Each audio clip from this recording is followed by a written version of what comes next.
గారు ఈరోజు పోటీ చేస్తున్నారు. ఒక మంచి వ్యక్తి మనకి పార్లమెంట్ అభ్యర్థిగా దొరికారు. అందుకే మీ అందరూ కూడా ఒకటి ఆలోచించండి. నెల రోజులు మీరు పనిచేయండి. ఇటు ఎమ్మెల్యే అభ్యర్థిగా నాకు కానీ ఎంపీ అభ్యర్థిగా శ్రీకృష్ణదేవరాయ గారిని మంచి మెజార్టీతో గెలిపేయండి. నెల రోజులు మీరు కష్టపడితే వచ్చే 5 సంవత్సరాలు గెలిచిన తర్వాత నేను మీకోసం కష్టపడతానని చెప్పి కూడా మీ అందరూ కూడా తెలియజేస్తూ ఉన్నాను. ఈ నియోజకవర్గ అభివృద్ధి నా ధ్యేయం. కష్టపడ్డ ప్రతి కార్యకర్తని ఆదుకోవడమే నా ధ్యేయం. ఈ నియోజకవర్గాన్ని అభివృద్ధి పదంలో తీసుకెళ్లడమే మా ధ్యేయం.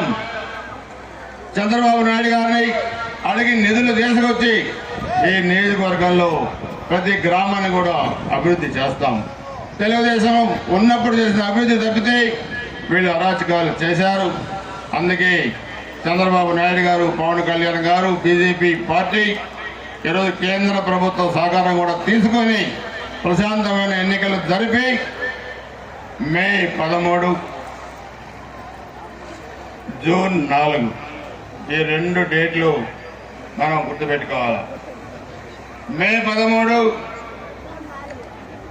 ఓటేసి పెట్టెలు సీల్ చేయాలి. జూన్ 4 పెట్టెలు తెరిచి సీల్ తెరిచి వైసీపీ పార్టీకి సీల్ వేసి బొంద పెట్టాలి. 57 అదే మనం చేయాల్సిన అంశం.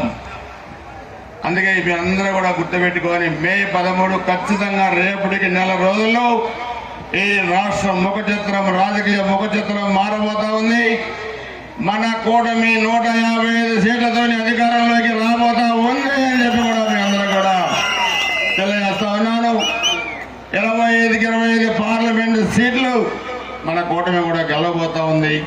దయచేసి అందరూ కూడా గుర్తుపెట్టుకొని మీ పవిత్రమైన ఓటు ఎమ్మెల్యే, ఎంపీ అభ్యర్థికి సైకిల్ గుర్తుపై వేసి మంచి మెజార్టీ ఇవ్వాలి. గురజాల నియోజకవర్గ ప్రజలు దానికి నాంది దాచపల్లి మండలం కావాలని చెప్పి కూడా మిమ్మల్ని అందరూ కూడా కోరుకుంటూ చాలా పెద్ద ఎత్తున మన వాళ్ళందరూ కలిసి కష్టపడ్డారు.